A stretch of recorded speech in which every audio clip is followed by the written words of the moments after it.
Alert. U.S. sailors are suing Japan for $1 billion due to the Fukushima radiation contamination, Tiffany Gray reports. Another terrible catastrophe is the fact that the U.S. Navy ships that were engaged in this mission are still radiation contaminated. So wherever they're journeying, the U.S. sailors that are on these contaminated ships will also get radiation poisoning. The United States Appeals Court has ruled that hundreds of American Navy personnel who were affected by radiation exposure during the 2011 accident at the Fukushima Daiichi nuclear plant can now pursue a class action suit against the Japanese government and Tokyo Electric Power Company in the United States instead of Japan. The incident occurred, as we know, in March of 2011 after the aircraft carrier USS Ronald Reagan and other Navy ships as well that were dispatched to assist in the recovery efforts after the earthquake that rocked the country and the tsunami that destroyed the Fukushima nuclear power plant, that rocked the country when forced to reposition due to a low-level radiation plume that emanated from the Fukushima nuclear plant 100 miles away. Quote, "The carrier is one of 7 U.S. Navy ships, 7, that were quickly moved to the eastern coast of Japan to assist with relief operations after Friday's earthquake and tsunami," end quote. This is what ABC News reported back in March of 2011. And they added, "The ship's crew was exposed to a very low level of radiation," end quote. Well, at that time they thought it was low, but it was not low. It was very high, actually. It still is very high today. And now we're 6 years later, and it seems as if that radiation exposure has caught up with many of the sailors, and they are seeking compensation from those responsible for the nuclear plant's radiation leak. The 9th U.S. Circuit Court of Appeals, which is in San Francisco, on June 23rd, stated that the sailors affected can now pursue their claim. This is what the Daily Caller reported. And according to the UK Telegraph, William Zeller was aboard the USS Ronald Reagan in 2011, and he assisted with the recovery efforts, the cleanup efforts.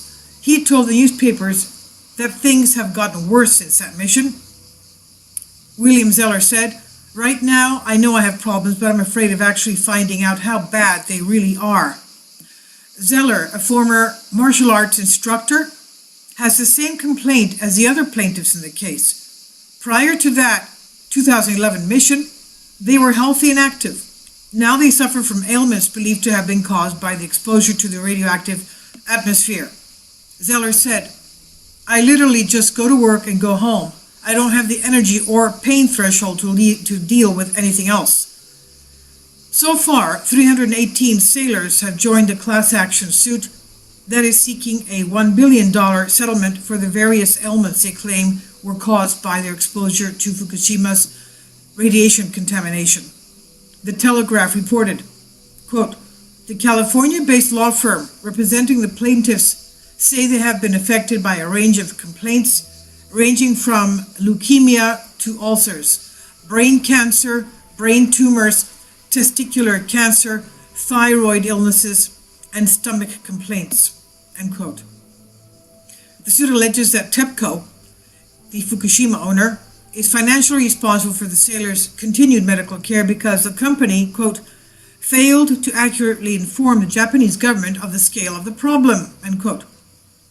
In addition, the suit says that the Japanese government in turn did not let the U.S. know that the radiation could pose a threat to those dispatched to assist in Operation Tomodachi.